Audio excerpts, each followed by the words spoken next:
My name is Samantha, and I'm 34 years old. I was married to Michael for 6 years, and it was anything but easy.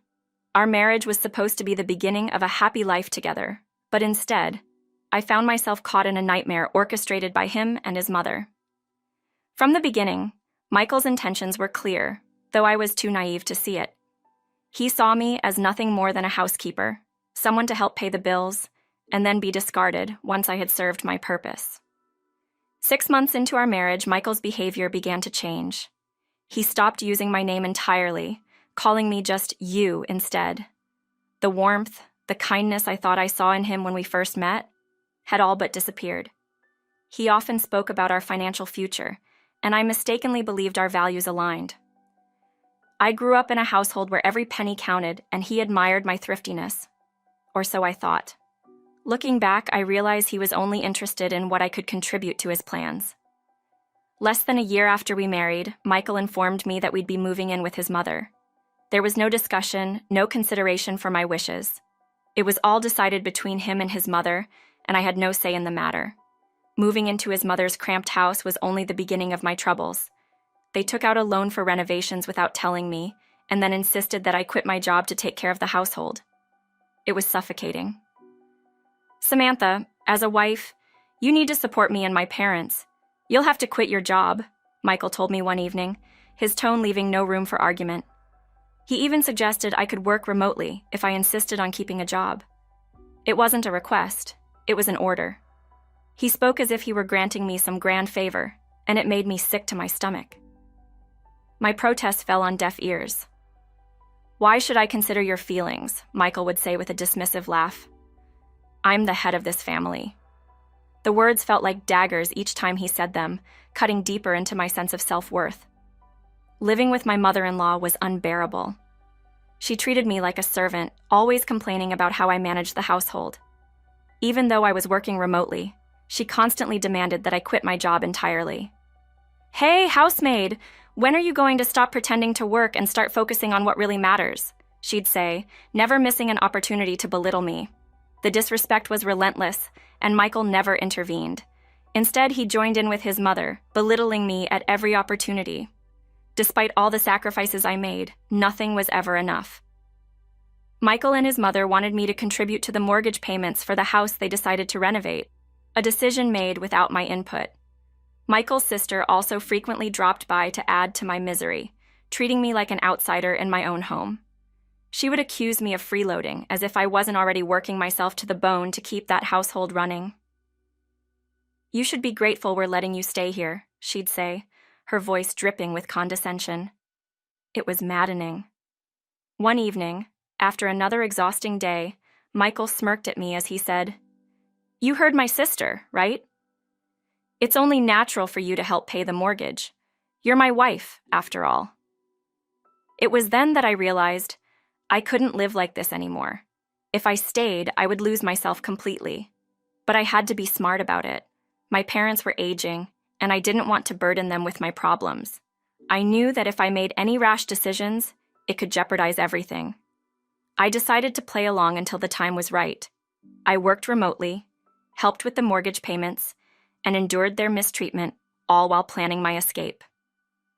Over the next few years, I managed to save a substantial amount of money, enough to pay off the $300,000 mortgage entirely. Michael was oblivious, too focused on his own selfish plans to notice what I was doing. He thought he had everything under control, but I was quietly gaining the upper hand. The day I paid off the mortgage, I knew it was time. I had the divorce papers ready, and I planned to leave that house for good. But before I could bring it up, Michael beat me to it. "Now that everything is settled, it's better if the nuisance leaves, right, Mom?" he said, a cruel smile playing on his lips. My mother-in-law nodded in agreement. "You're right, Michael. Samantha, it's time for you to go. We're divorcing you." They thought they were kicking me out, but they had no idea what was coming. I handed Michael the divorce papers, and he signed them without a second thought, too eager to get rid of me. As soon as I had the signed documents, I packed my things and left. They were laughing and cheering as I walked out, but those laughs wouldn't last long. A week later, Michael called me in a panic. "Samantha, what's going on? We got a notice to vacate the house. Did you do this? He yelled, his voice frantic. I couldn't help but smile. Oh, that? You must have forgotten, Michael. I paid off the mortgage and the house is in my name now. You need to leave. The shock in his voice was evident. He had never bothered to check the paperwork, too confident that he was in control. You can't do this. Where are we supposed to go? He pleaded. I remained calm. I hear your sister's place is available. Why don't you all move in there? I suggested, the satisfaction in my voice impossible to hide. They had nowhere to go. Their relatives wanted nothing to do with them, and they ended up moving to Michael's father's family home in the countryside, a place where they were not welcome. They were given one small room and were expected to work on the family farm to earn their keep. It was poetic justice. I imagined Michael and his mother, who had once looked down on me, now being treated like burdens by their own relatives. It was the fate they deserved. As for me, I found freedom. My old workplace reached out to me and I resumed my career, this time with a newfound sense of purpose. I had given up so much for Michael and his family, but now I was taking my life back. And perhaps, just perhaps, there was even room for happiness again, something I had long forgotten I deserved. My first week back at work was surreal. I had almost forgotten what it felt like to be respected and appreciated. My colleagues welcomed me with open arms, and it wasn't long before I felt like a valued part of the team again. My manager, Lisa, even pulled me aside one day and said, Samantha, we're so glad to have you back. You have no idea how much we missed you. Her words brought tears to my eyes. I had spent years being told I was worthless, and hearing that I was needed felt like a lifeline. Slowly, I began to rebuild my life. I found a small apartment in the city, nothing fancy, but it was mine. It was a space where I could finally breathe, where I didn't have to answer to anyone. I decorated it just the way I liked, filling it with plants and cozy furniture. It became my sanctuary, a place where I could heal. One evening, as I was unpacking a box of old photo albums, I came across a picture of Michael and me on our wedding day.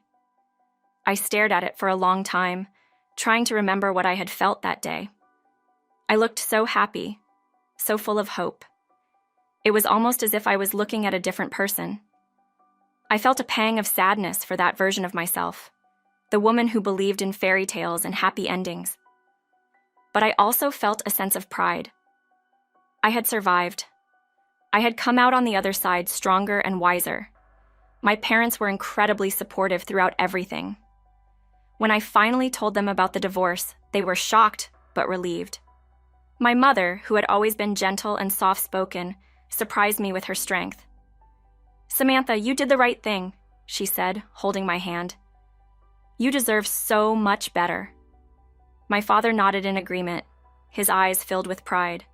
We're so proud of you, sweetheart, he added. Their support meant the world to me.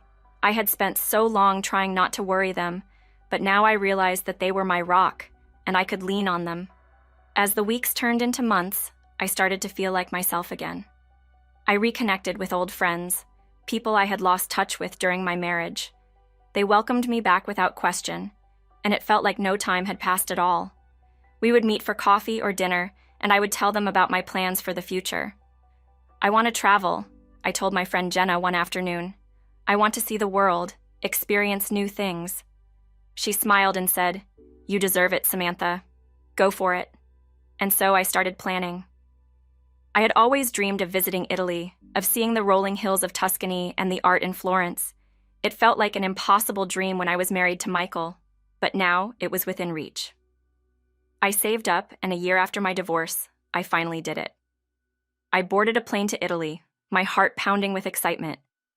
It was the first time in years that I felt truly alive. Italy was everything I had hoped for and more. I wandered through vineyards, tasted the most incredible food, and stood in awe in front of Michelangelo's David. I met new people, made friends, and found joy in the little things. A glass of wine at a cafe, the warmth of the sun on my face, the sound of laughter. It was as if I was rediscovering the world, one beautiful moment at a time. While I was in Italy, I received a message from a former colleague, Mark. He had heard about my divorce and wanted to check in on me. We exchanged a few messages, and when I returned home, he asked if I wanted to grab dinner sometime. I hesitated at first. I wasn't sure if I was ready to let someone new into my life.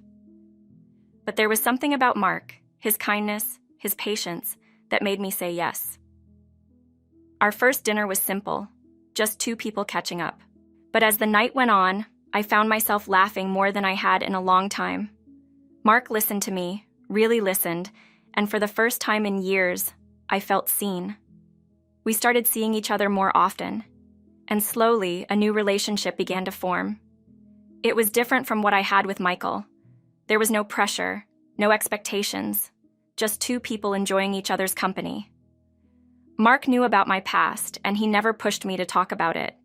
He understood that I had scars, that I was still healing. "Take your time," he would say, and he meant it.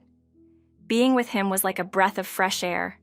It was easy, comfortable, and for the first time, I allowed myself to hope for a future that wasn't filled with fear and uncertainty.